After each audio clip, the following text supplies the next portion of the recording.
যাগ যজ্ঞ পূজা পাতল কৰা, কোনোবাই কৈছে জপ তপ তীৰ্থ কৰা, কোনোবাই কৈছে ধ্যান ধাৰণা সমাধি কৰা। কৰিম কোনটো এতিয়া? আমাৰ মনত খেলি মেলি সেইটো। সেইকাৰণে সমাজত এতিয়াও বহু মানুহ আছে যোনে যাগ যজ্ঞ পূজা পাতলক প্ৰাধান্য দিছে, বহু মানুহ আছে যোনে বলি বিধানত প্ৰাধান্য দিছে, বহু মানুহ আছে যোনে ঘৰ দুৱাৰ বাদ দি সন্যাস হৈ গুচি গৈছে আৰু জপ তপ তীৰ্থ কৰিছে।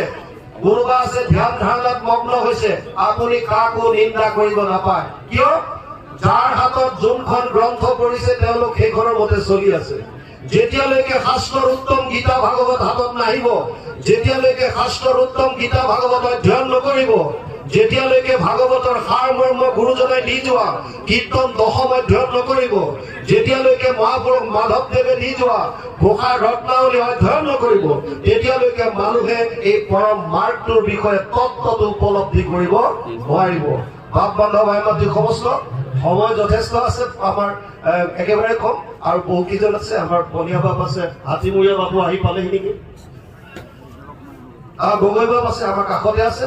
গতিকে সময়ৰ প্ৰতি লক্ষ্য ৰাখি আমি ভাবিছো অকণমান দেৱকুমাৰ গগৈ বাপ আমাৰ প্ৰিয় বান্ধৱ তেখেত আছে, তেখেতে অকণমান আগবঢ়াব। কৃষ্ণ, যদি এইখন কওঁতে কিবা অপৰাধ হৈছে, সৰ্ব অপৰাধৰ মৰিখন বিচাৰি মহাপুৰুষ মাধৱদেৱে আমাক দিয়েই গৈছে। ভক্তি মাৰ্গত এইটোৱে সুবিধা। যদি ক'ৰবাত কিবা খেলি মেলি হয়, আটাইতকৈ একেবাৰে ইজি পথ হৈছে খালি সেৱা এটা লৈ অপৰাধ বিনাশন তজুলাম নাৰায়ণ জানি নামে পকিলো শৰণে আনগতি নাহিকে মৰণে অপৰাধ ক্ষমা কৰি তুমি দয়া কিল হৰি মুখ ৰক্ষা কৰিছ প্ৰভু, মুখ ৰক্ষা কৰিছ। কৃষ্ণ জয় গুৰু শংকৰ। কৃষ্ণ কৃষ্ণ কৃষ্ণ হৰি হৰাম।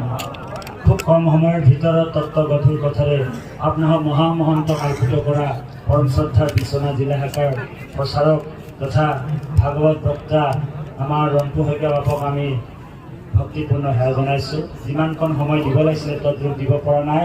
আমাৰ কেইবাটাও কাৰ্যসূচী আছে। 9 বজাত পতাকা উত্তোলন কাৰ্যসূচী আছে। সময় 8 বাজিবৰ কাৰণে 10 মিনিট আছে।